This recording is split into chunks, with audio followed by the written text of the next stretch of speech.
Good morning. Hemshech Chaim Beis. Its conclusion, the siyum of Hemshech Chaim Beis, and its source material, which is the Torah Ohr Miketz, the Maimer Mik Hashem Elokeinu, Hamagbihi l'Sheves, Hamashpili Lireis Shamayim B'Shamayim V'Aretz. And we are on page 40b.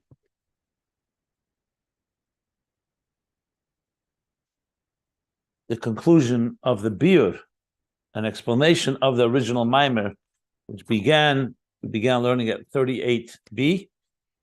That Maimer went till 39a. 39a now through 40b is the biur, the explanation of the Alter Rebbe and the original Maimer, just to give the structure. And what are we learning?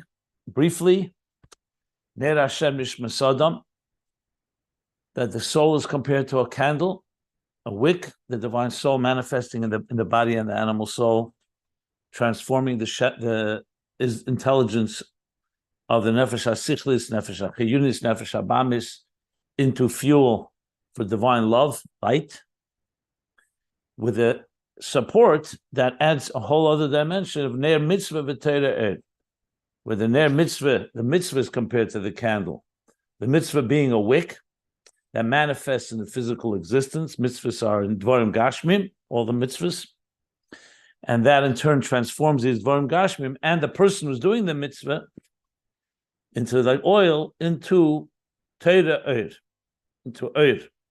And not just Ohr Ein Sof, all the way before the Tzimtzum that radiates, Mamayla Lamata, below just as it is above, without any difference. That's the ultimate unity and ultimate integration and interface. In the Pasuk, that's Hamagbihi l'Sheves.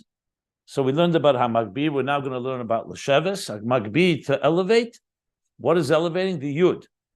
The last Yud is the Yud that the mitzvah contributes, that turns the Malchus, which on its own doesn't have any reveal light. Less than Magam Klum, it turns the Dalet into a Hey.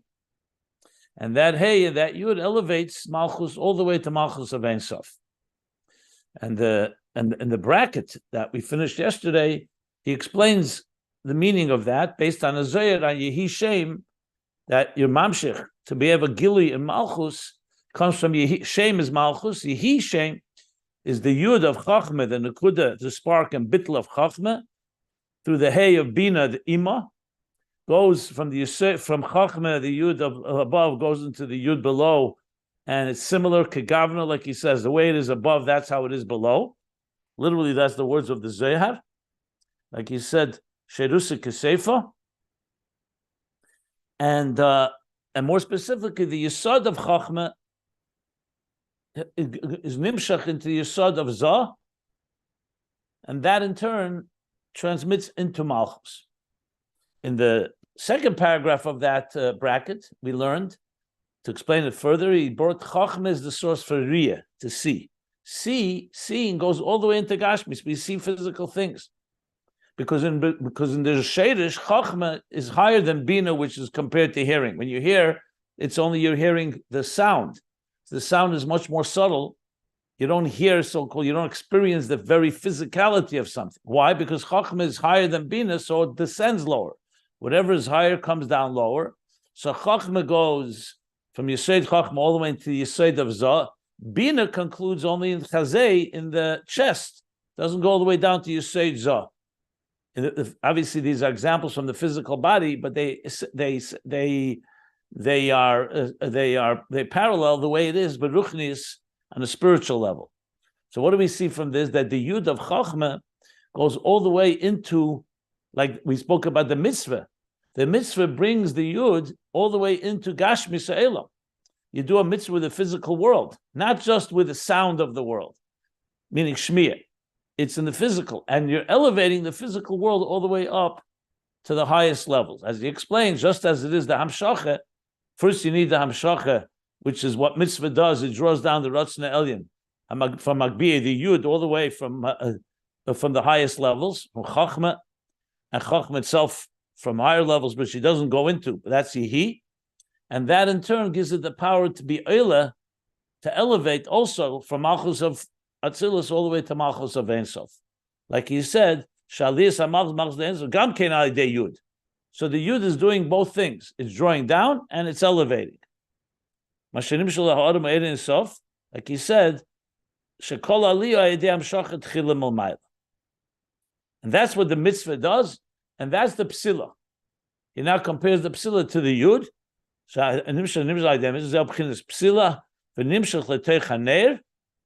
And that gives the power of Aidam Shachazu Nasa Kayach Aliyas Amalchus L'Sharsha. So remember, a mitzvah is rooted in God. God gives us the mitzvahs. This is not like prayer that we initiate based on our needs and our call to heaven. This is a mitzvah given from above. But the mitzvah in turn becomes a halal mamatlamala because the mitzvah goes into Gashmis and elevates it. That's a Hamagbihi, a mitzvah is psila, ner, v'ner, hamayla, nefesh, asichlis, commercial lamayla, aliyah shem ba, na idea yuda, abba nimshcha idea mitzvah. Okay. And with that, he concluded the bracket. So without Tzemach Tzedek, as I said, most likely from the Tzemach Tzedek, this bracket is adding, the Riyah shows us how it affects Gashmis. And that's, of course, what's relevant to Hamagbihi. Not just that it affects a lower level. That Riyah actually affects Gashmis like a mitzvah that permeates the physical reality with godliness. And when we said, like we learned, that a mitzvah does it both for the world and for the human being, because the mitzvahs are engaging with physical existence, the wool of tzitzis, the parchment of tefillin, the money for charity, like he explained, but it also affects the nefesh habamis, as he spells out specifically in Ayin Beis on page 1351 and 1352, and it's all here in Torah Ohr, but there he spells it out exactly. Aliyas ha'odom v'ha'olam. Okay. But this is all the Hamagbihi, the elevation that the mitzvah does. But remember, the goal here is not just to elevate the Malchus of Ein Sof, but to draw it down to this world. And it should remain integrated in the Dira B'Tachtenim. That's the point. The whole interface is to transform existence, not just to elevate existence. So to bring that elevation into existence. So that brings us to the second word in the verse, Hamagbihi l'sheves.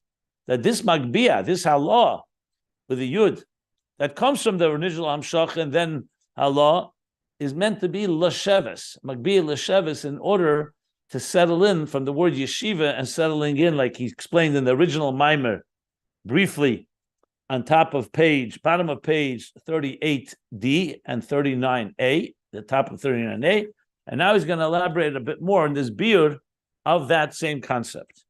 So we're up to approximately a quarter way down on page 40B, column B, and the paragraph that ended the Eish Hey, the bracket rather, that ended the Eish Hey, and we'll start from the Inyan L'Sheves. I'm ready to go, but in case anybody wants to clarify anything in the summary that I just made, please do so, and then we'll learn inside. Yeah. So here we go. And I should say that all this learning is in honor and a merit of our holy military soldiers protecting and defending our Jewish people. May all the hostages be released. I see the first ones have been released, they say just now. And may all of them, as Shabbos enters in Eretz Yisrael, unscathed, and maybe we finally have a full Dadan Notzach to totally eradicate all the enemies and evil, and all with the least amount of pain and loss. And march into the Geula and the schus of our learning Torah, Pnimis HaTorah, Chassidus, Yefutza Manesecha, Chutza. I'm sorry to interrupt, but I hate to say they're not in Israel. They're not in Israel yet. Look at they're playing with us. So, an hour later, they're not in Israel yet. I understand. Rahman al-Islam had they playing with us. We let them play with us. I wanted to focus on our learning as a schus. That's another discussion, whether this, but look, You're right. The only thing we could do is just learn and bring more light. More light. You can't chase the darkness. That's it. We tried. It doesn't work. Only light. No, and we have to fight the battle that have to be fought with seichel and go all the way and do what has to be done. That's how wars are fought. You know, I someone in my team in my office, someone just showed me articles I wrote 15 years ago. Your mamish can write the same article today, exactly the same story. I called it, one article was called The Way to Peace, Ceasefire or War. And another article or video, When War is Peace. So we understand what that means. Rabbi Jacobson, if your As long articles as it are based doesn't on end the same way. Rabbi Jacobson, if your articles are based on the Rebbe's Siches, it's basically replaying everything since the last 50 years since Yom Kippur War. The same thing. So no Since wonder the you wrote 6 Day such War, you article. could add another. You could add another 7 years, 6 Day War as well. But Yom Kippur War is the time when the Rebbe yelled they should go into Damascus and do everything, and they gave him such stories. It's a repeat. Rahman al-Islam, it's a repeat of Yom Kippur. Well, Simchas Torah and Yom Kippur go hand in hand, no?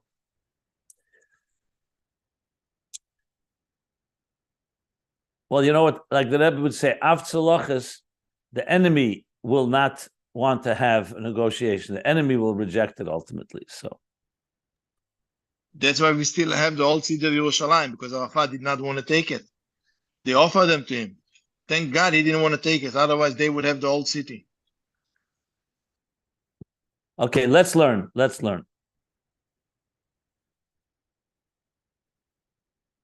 Naftali, we can learn.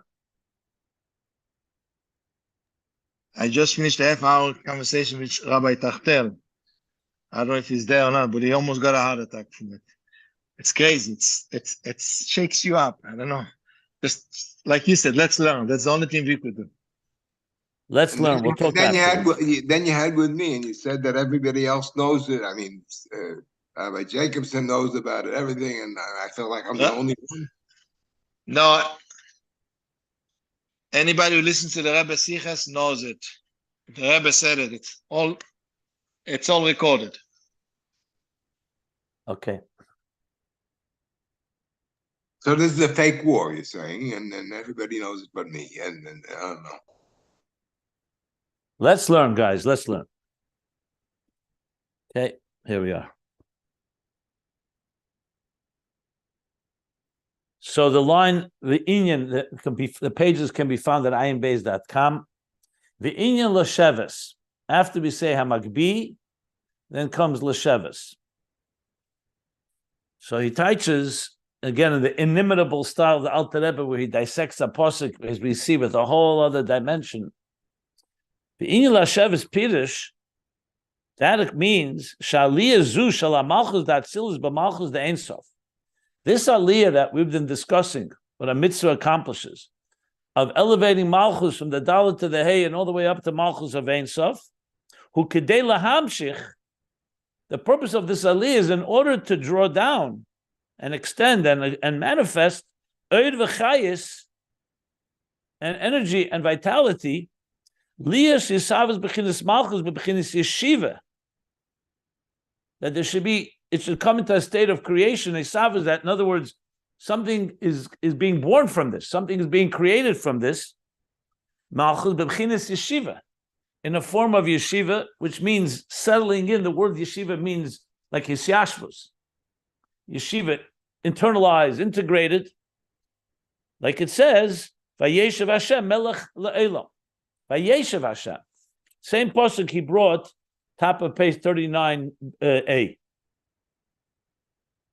That it should be a yeshiva v'ashpal. That means amidah is when you're standing upright. Yeshiva is when you settle in a chair. It means you're in a far more integrated, a far more internalized state. So it is a yerida, but it's not a yerida as the negative. It's bringing the higher levels downward into a state of seating. When we say vayesh, what's the idea of a king sitting on his throne?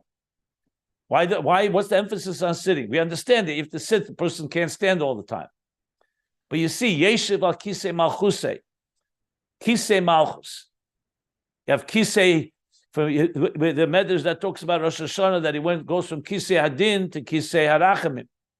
What is this idea of a king's throne that we see? So it's not just that he has to rest and settle and not stand all the time. So Chassidus explains it's Hamshacha Pnimis. It's coming downward. He's taking his Malchus and not just letting it be that he's above and transcends everything. He's bringing his transcendence into engaging with his subjects. So when the king sits on his throne, that's when the subjects come over. That's when he discusses with his ministers. He makes his plans. It's a form of engagement. When we say that what we were on Rosh Hashanah, Tamlichuni Aleichem, that we ask God we crown God to be our Melech. What does that mean? It means to be a Melech and engage with us and relate to us, not just remain completely removed and aloof, but to come into a state of yeshiva. So the idea of a king sitting on his throne is a form of Hamshacha Mamayl Lamato. That the halah that he took from Malchus into Malchus of Ein Sof is lahamshich v'chayis liyus yisad b'chinas yeshiva yeshiv Hashem melech la'elam. And I think he touched la'elam there, yeah. Liyus melech la'elam b'chinas yeshiva hashpah ke'almi yimlech. It's hashpah, ein melech b'layam. It's the melech as he's engaging. So if you think of Atzilus, you have chochmah, bina, das, chesed, gvur, teferes, netzach, hod, yesod. As we know, all those spheres, you can have them intact without engaging with another. Even though, yes, you need chesed to do kindness, you need another. But Chassidus explains, you could still do chesed even if you don't have another. Malchus is impossible to be a melech with beloy am. The whole idea of Malchus is that you are ruling, that there's a sovereignty that's ruling over, in this case, biyah, or over the subjects. So that's what he's talking about. Yeshiva Hashem l'melech. Yeshiva and Malchus are called b'chinas achas. Yeshiva and Malchus is all one level. What he means by that, it's all the same concept. Ki ein yeshiva ba'azora el l'malchus beis David bilvad. So you have actually a chazal that says that the azora, it says the king who sat in the azora of the Beis Hamikdash, only Malchus beis David. Why? Why can't kohanim or others sit there? Because Malchus and Yeshiva are connected. To sit in Azara, which means it's your place. When you say somebody is sitting on the throne, you say they even today in politics, you say he won a seat in the House, or in a seat on the Supreme Court, or a seat in the Senate. It's interesting. The word seat is used. So literally, it means a seat means a position, a place. But the truth is, it means he has a permanent position there. I mean, in our case, he's elected and so on for the term of his election. But the idea is that's his place. He's been appointed to be that. He's the authority of that place. So he's bringing a rai that Malchus and Yeshiva, because Malchus' ultimately purpose is not to just go upward.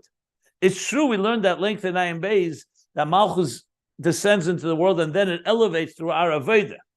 But the goal of Malchus is not to just remain an Aliyah, but to be mamshich all those higher levels. So that's what he's saying, that it's connected to Yeshiva Bazar. Because that's the place of the Melech. Malchus beis David Bilvad. Only they actually sit, which means others walk through the Azara. Obviously, the Kahanim, when they do their Aveda, they go through the Azara in the Beis Hamikdash. But Yeshiva Bazara, a type of like, this is my place where I sit, this is my seat, my location, is Beis David Bilvad. V'chein Amar Razal. Well, before I continue, any questions? So that's the Lashevis now. That Hamagbihi is in order to come down into Lashevis. V'chein Amar Razal Be'isha. Koru Meshav. So Razal say about a woman, a wife, that she's called Meshav.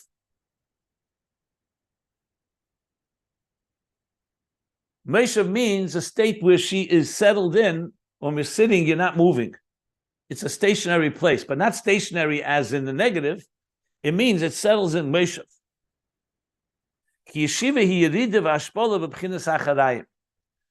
yeshiva means that you're going down and lowering yourself. Like a person, when they sit down in a seat, They lower themselves in the seat. Their head is no longer completely upright. It's still up, but it's down in the seat. Acharayim, he means here again, not in a negative way. He means it that it's coming down into the outer dimensions.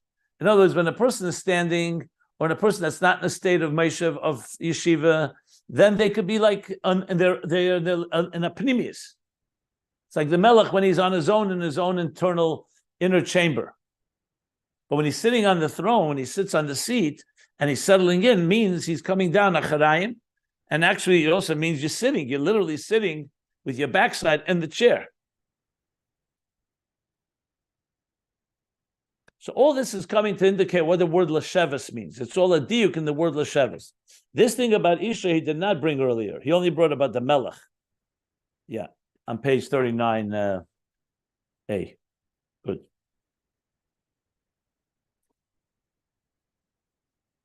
V'chein tefillah shel yad, v'chein tefillah shel yem, shemalchus hi meyushav.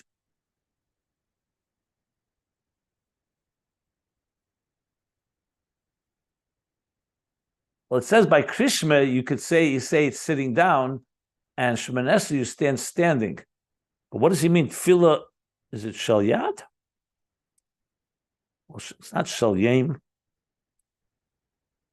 She Malchus hi meyushav. Not sure what he means. Let me see in the notes what they say. 1 second. No, they don't say anything. I have to look into this a bit more, what he means by this.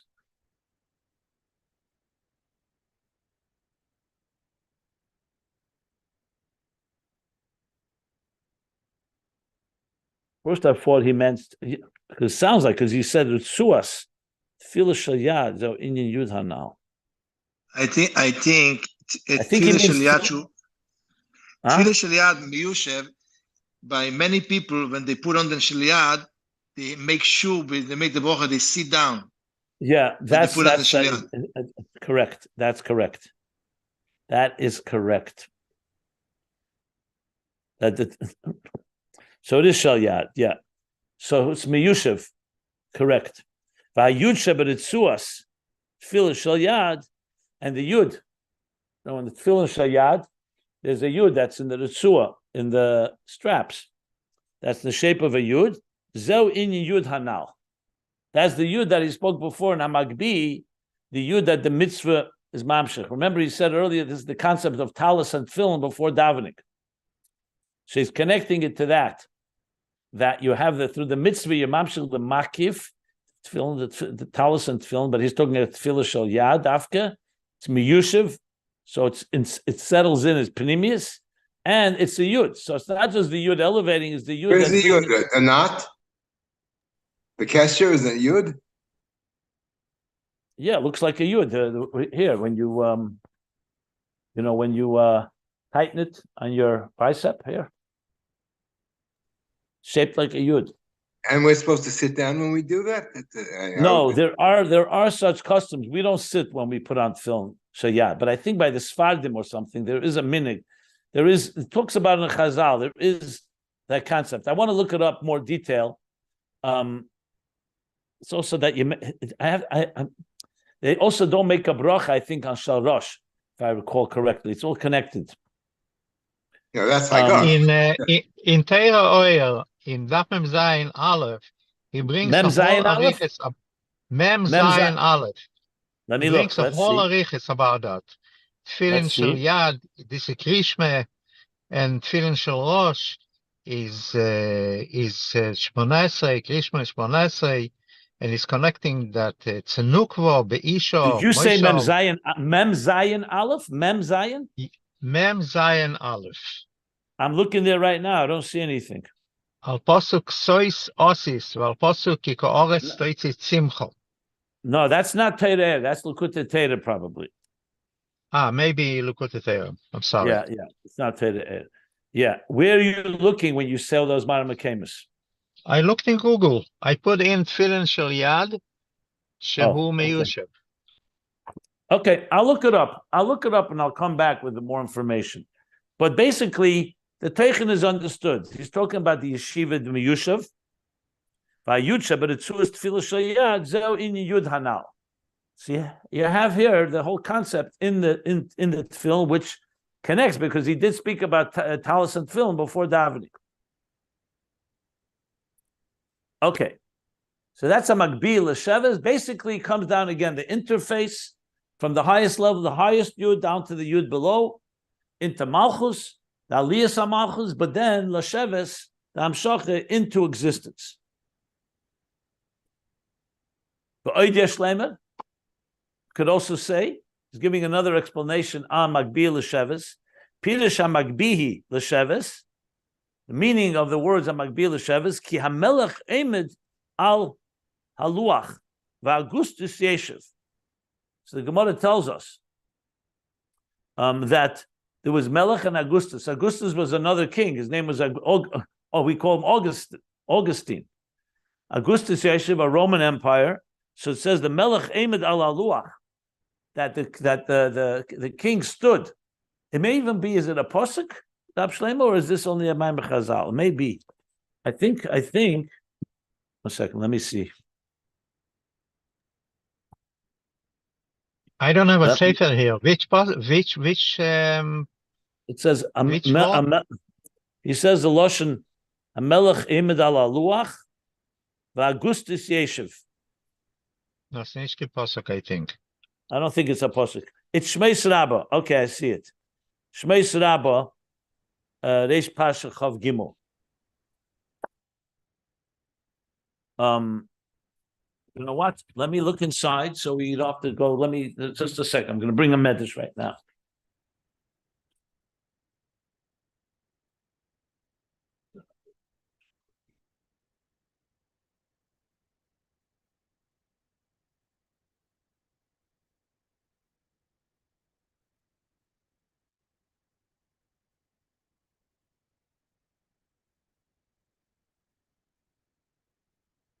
Okay.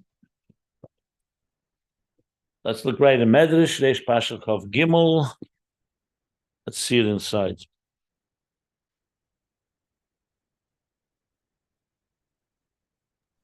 I just posted it to the WhatsApp group for anyone who's interested. Okay. So it's a whole story in Medrash here.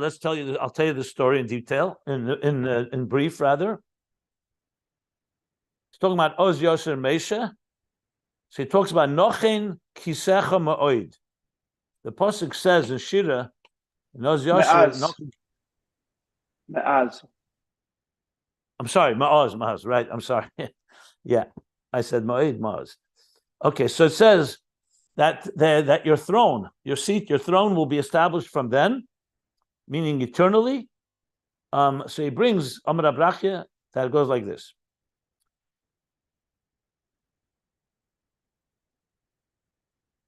So even though the Eibishter's throne is eternal, he says, but Nisyashiv kisecha v'loina data be'elamcha adsham, that even though your throne, God's throne, is eternal, but it was not known in the world until your children, meaning the people of Israel, uttered a song of praise. They said Shira.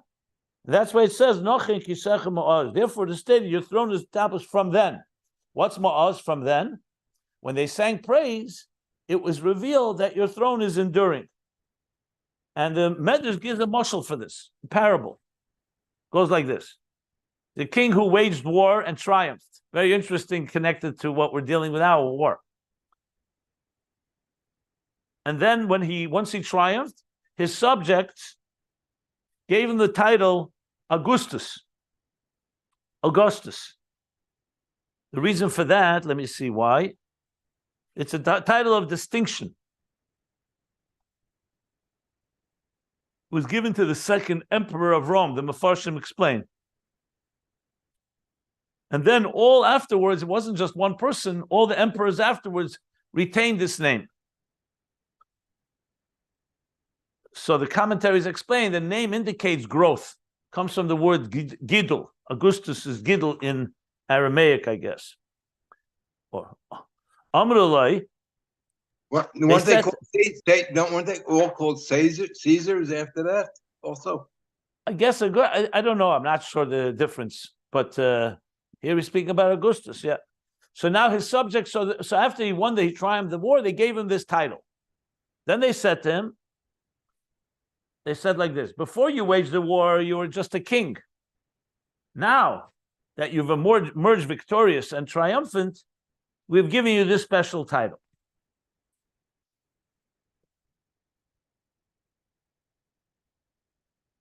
So now the Gemara says, what's the difference between a king and Augustus?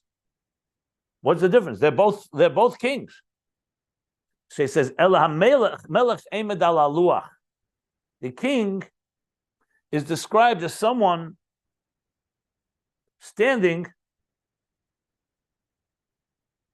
meaning when you make a picture of the king, you depict him like someone that's standing, and his image is inscribed on the artist's tablet. That means ala luach.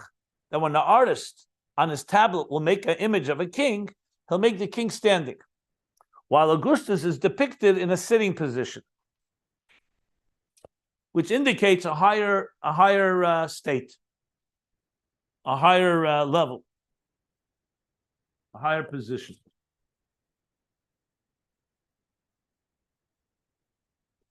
Yeah. Just want to see what the commentaries say. The king's standing position indicates his readiness. Okay. The commentaries say that when he's standing, he's like ready to go to battle. He's standing to go exact vengeance on his opponents. Whereas Augustus is much more sitting, he's secure. In other words, when a king is ready to go to battle and he has enemies and oppressors, he's standing. He's in a standing position. Augustus is a higher place because he's settled, meaning, like we talk about Shlomo HaMelech, he did not have to go to war, so he can sit comfortably. So the sitting position it means that he's already prevailed over all the opposition successfully. Exactly what we need today in Eretz Yisrael. So maybe it's appropriate that we're reading this medrash. So basically, that's what he's bringing here. That the concept of sitting is a concept of settling in, of peace, whereas a standing is a position that's not as elevated, because he still has to fight the wars. That's why they gave him the name Augustus, because they demonstrated that you've already won, you've triumphed. Now we give you this new title because don't not have to go to war. That's what the Medrash says. Then the Medrash continues on to explain the parable and the nimshal. That I'll leave for another time. Basically, how Eden, that's what it means, that the Eden are the ones that make the Kisei Me'oz to be permanent. Because as long as the Eibishter is king, he's king in heaven. But to make him permanent in this world, where the world is in opposition to God, that's where Bnei Yisrael come into the picture. Maybe it is relevant actually to the Maimer here. But that's what he continues to explain. That your reign was consolidating, your throne was established, once the Eden accepted and they sang your praise. In other words, it's been established. So essentially, Yeshiva is, in a way, you can say it's firmly established and firmly grounded in a way. That's what he's saying. So that's the Medrash. So he says, that means Hamagbihi l'sheves, Hamelech emed ala luach. Ala luach is the artist depicts him on a tablet as standing. Augustus yeshiv. Upirush Augustus. What is Augustus in the Nimshal? We learn in the Medrash. Hainu melech hamlochim, the king of all kings, meaning God. V'hainu davke melech hamlochim. Hainu kisham Malchus. Here's the Alter Rebbe's explanation. Mekabelis Malchus the Ein Sof. When Malchus below is Mekabel from Malchus of Ein Sof above, Bechinis Melech Malchi Hamlochim, Al Zeh Omer Azal Hamoshel Augustus Yeshiv. That's what the Moshel this Medrash is giving. That Augustus, that when you go up to a higher level, and you're receiving from Malchus of Ein Sof, that brings it down into a state of yeshiva, a state of being established, being settled. So this is a second interpretation. Till now, he was just speaking the need to bring it down below. Now he's explaining it far deeper than that. It's not just the need that just to be a Allah, should be hamshacha, like he said, Malchus hamshacha, in a state of bring it into existence. But here, actually, to be established, yeshiva indicates actually a much more internalized and established state than does Amida. And that's the Augustus Yeshiva. That means Hamagbihi l'sheves. So the Alter Rebbe is connecting Hamagbihi l'sheves to this medrash. I don't think they bring this pasuk there, but it seems very fitting. Augustus Yeshiv. So in other words, when he wins the battles and he fights the battles, and Malchus is elevated to Malchus of Ein Sof, and it's receiving, that causes him to be in a state of yeshiva where he no longer has to fight battles, because it's been established. Like Adira b'Tachtenim, when Mashiach comes, the battles with this world, with the physical world, and all the klippas will be over with. That's a state of yeshiva. Oimid is still a state of standing up, meaning like when a person is still, like it says, Hashem ish melchama. I think in Eira Teda he brings these two states, when God's in a state of a warrior and when God's in a state of yeshiv, ala kiseh, like he says here, Augustus yeshiv. Okay.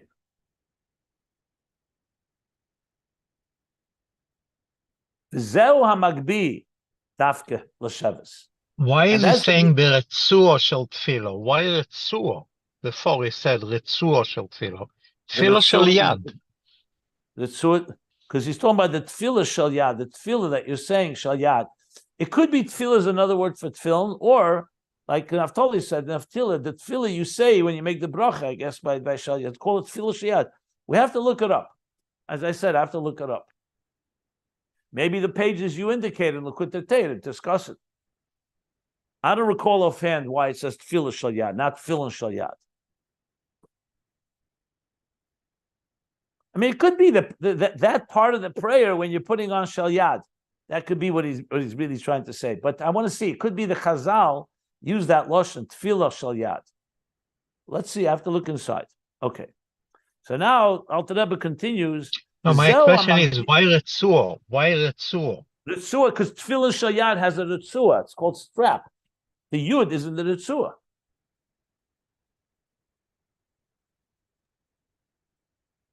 When you make the kesher, kesher in the shel yad, with the Retzuo, there's a yud over there that you have to make sure it sticks out a little bit.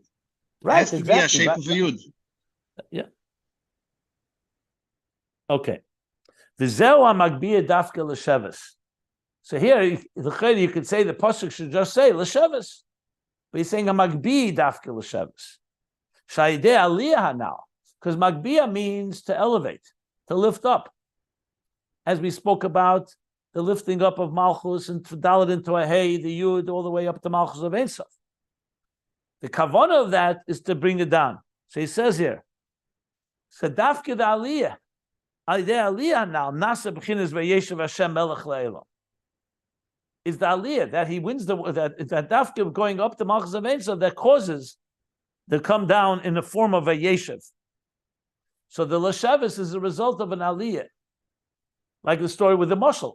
Once Augustus fights his battle and wins, and he's triumphant, that's an Aliyah. And that's when he settles in Yeshiva. Like I said before, war is peace.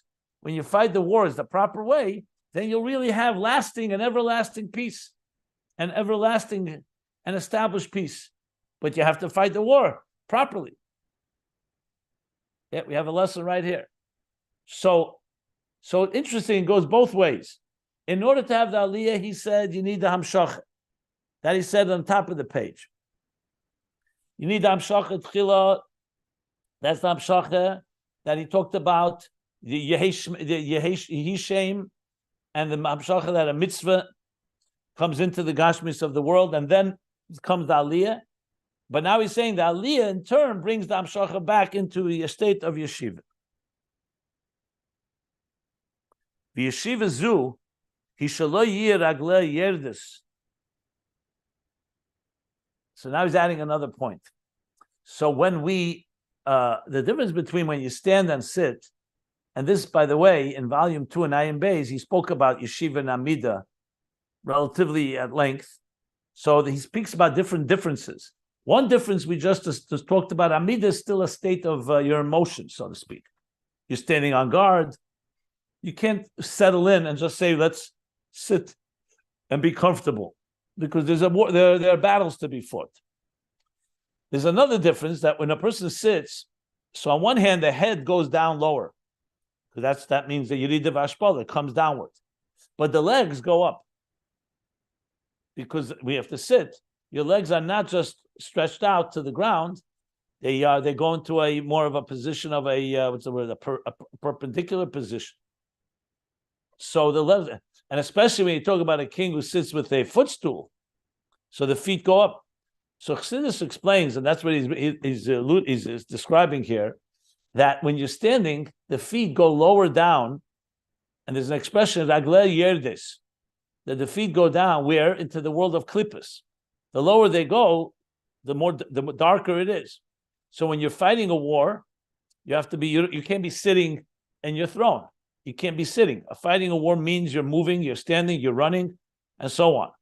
Your feet are engaged in battle, in what he calls raglei yerdes, sometimes the expression raglei yerdes lamovis, to death. That symbolizes that when Malchus goes into Biyah, into the cheshech of Biyah, raglei yerdes. But when you're sitting, what happens? The legs go up. That means they're not so immersed in that world of yerdes lamato. That's what he's saying now. That this state of yeshiva, that the raglei should not go down as deep down into. So we talk about, for example, sometimes we talk about the letters of the aleph beis. There are letters that are above the line, like an aleph, a beis, a gimel, a dalet. But then there are a few letters that go below the line. Kuf, for example. The hay, the left leg of the hay only goes till the line, till the margin. But a kuf goes down further. Same thing with a long tzaddik and a long pei. Especially the kuf is described that way.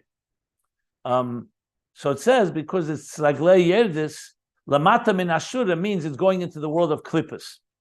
So essentially the world is structured that there's what is above, the middle, and then what is below. What's considered below means beyond, below, outside of the reservation, so to speak. So that refers to levels that are beneath Kedusha. So that's what he's saying here, that when a state of yeshiva, the very fact that you have eliminated the enemy, so your raglei, just like you could sit peacefully, your legs don't have to be engaged on that level any longer. And they're not engaged. It's not in that state of yenikas achitzenim, which always happens in battle, unfortunately. Even when you're victorious, there could always be casualties. Whereas when that's raglei yerdes, lamovis. But when you're sitting, he says it's a secure. Secure is also a very good word here. Secure, established. That's the state of yeshiva. Yet we sit for yeshiva, and the Amida we stand. I don't understand the order of that. And I don't know what you're asking now. We sit to say Shema. We do yeshiva for Shema, and then after we finish, then we stand up and say Amida. I don't understand that in this relation. It's a fair question, but you have to look at other Maimarim that discuss this. Maimarim talk about this. Remember, there are many levels. That's why throughout davening, times we stand and times we sit. It's not just Shema and Shema Nesra. Because there are levels. There are times when we have to go up, go higher, and there are times where we have to settle it in yeshiva. So this is just a matter of different levels. Here he's discussing it in this context. Hamagbihi l'sheves. Okay. Ki hayeshiv ala kisei, when a person sits on the throne, on a chair, on a seat, hamashpil gufe, aval magbihi raglov. He lowers his body, but he elevates his legs. Mina oretz, from the ground. V'zeu va'oretz hodem ragli. And that's the meaning that Shemayim Kisi. Va'oretz, the earth is Hadem Ragli, is my footstool. Because it's elevating that which is below, it's elevating them, Hadem Ragli. Mubir hadvarim avur b'makom acher, al posek oz yashir. Because that's where he speaks about kisech oz, ma'oz. Satem oz, yeah. Nochin kisech ma'oz. So he says that the explanation is Apostle Oz Yoshir, and as I said, in Eda Teda B'Shalach talks about this, But it could also mean he's talking about Torah Ohr as Yashid. I have to look that up as well. Can you take a question? Between the two Perushim in Hamagbihi Lashavas. The first one is saying that Hamagbihi is in order, it should be Lashavas in Malchus, should be going and beyond. What is the second one? I don't understand. It's the same thing. That I thought I explained it before. You didn't hear my explanation? I don't understand. When Augustus is Melech Malchus. No, I'm saying, did you hear my explanation or you didn't hear it? And I don't understand it. Could you explain it? The second one, I don't understand. I think it's quite simple, I think. The first point in the first Pirush is that it's not enough just to have an aliyah. There has to be a yeshiva. You have to be mamshich lamata. Using his words here. He says like this. Aliyah zeh Malchus kedei lahamshich.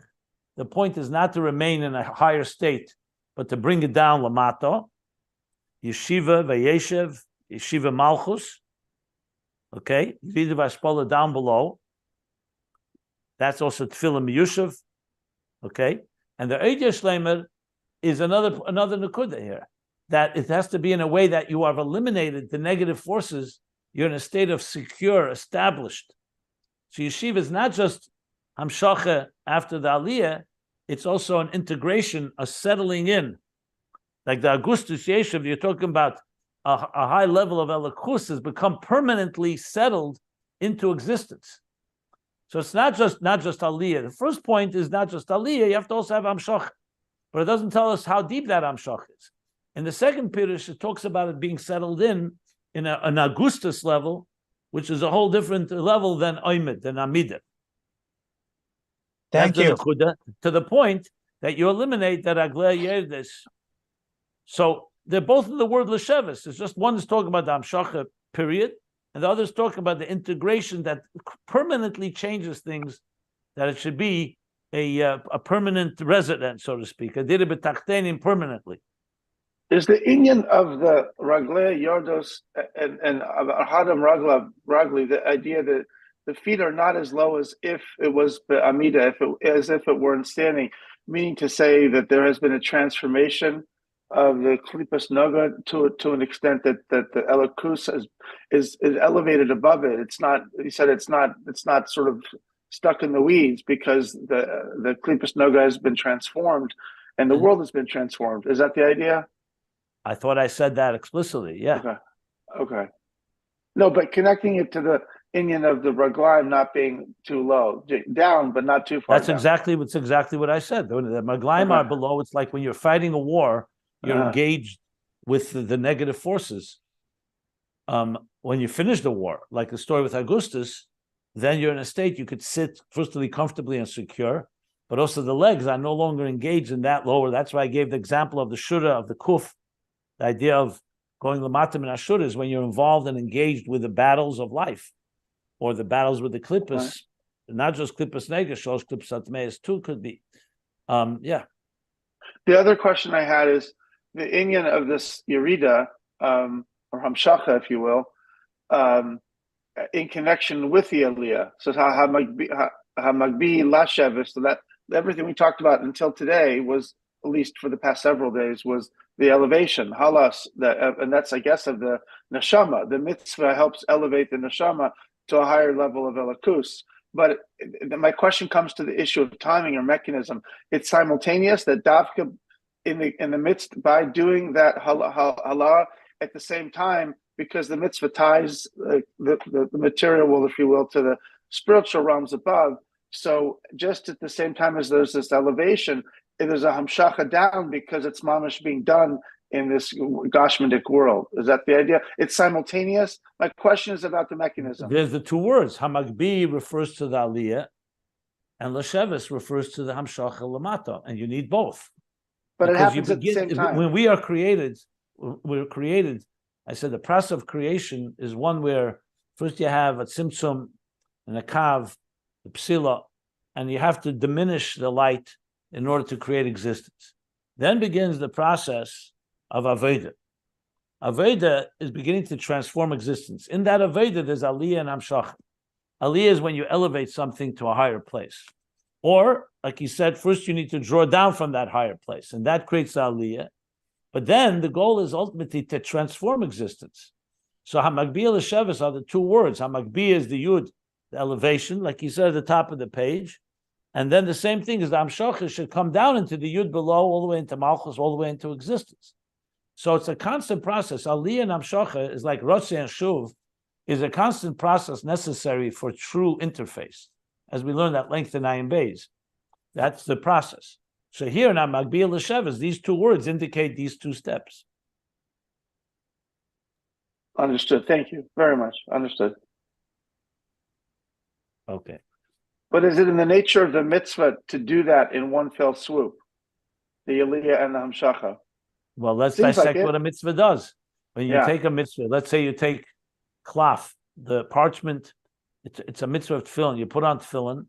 So on one hand, you're bringing Ratzna Elyon, God's will, to do this mitzvah, Sheker D'Shanu B'Mitzvesa V'Tzivanu, and you're fulfilling the mitzvah. You're drawing down the Ratzin in this physical object called tefillin.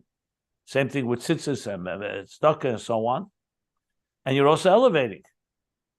You're elevating it. You're elevating the physical world to 100%. that higher level. So is it? Yeah.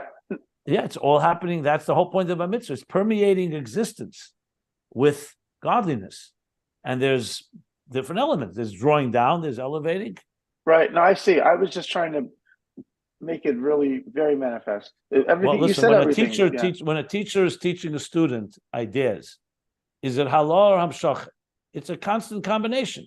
On one hand, the teacher has to extend himself. That's hamshach. The student in turn responds with questions, with trying to understand it well. That's halal. That in turn brings another hamshach. It's a constant dance of two forces at work here, because that's the whole point of growth, of all types of maturity and growth, is that you're bringing new energy in, you're integrating it, and then there's more energy coming in. So it's a constant process. The question is, what are you emphasizing? Like in mitzvahs, as we're going to learn, and we've learned, is mostly mamata l'mayla. Torah is really the ultimate amshach l'mayla. But mitzvah is also amshach. It's also amshach from Ratzna Elyon into the physical matter. In Ayin Beis, he talks about it. I'm going to talk about it more as we learn more about it. But that's a constant process, and you see here, you need the hamshach from the makif to create the halah. Once you have the halah, you need the halah to come back into down below. It's a constant process that when a person is growing, you want to go up, but you also want to integrate. So there's a constant tension and resolution that's necessary in the process of any journey. Beautiful. Amazing. Wow. Wow. Thanks for the Balabantisha terms.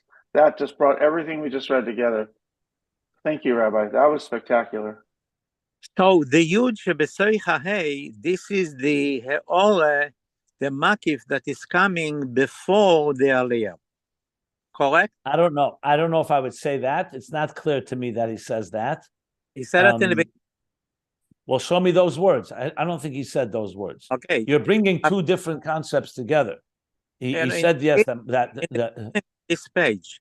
ולכן, לפי זה מובן גם כן פירוש המקביל, שעליית המלכוס במלכות ואין סוף, הוא גם כן על ידי יוד שבסויך ה' שהוא מה... Where are you reading? Where are you reading right now? Right away in the beginning of Mem base, the first line.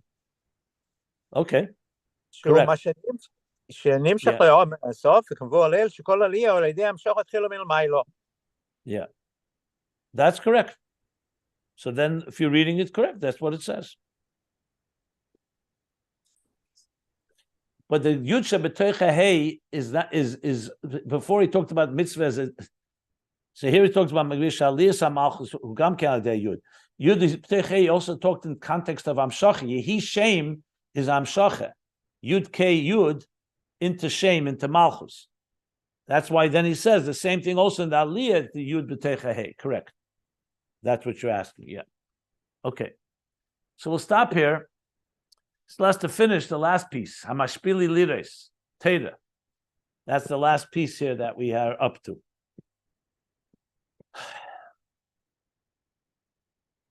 That's going to be Teda Amshach Lamata. Okay.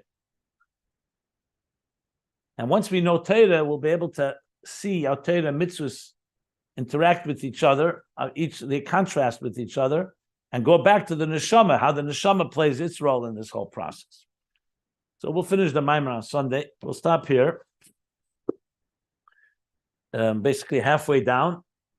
The Maimer is almost finished. You see where there's the separation to the next Maimer, and that's where we'll stop with Torah Ohr. Okay. So let me stop the recording here. Mem Bays 40b, middle of the page.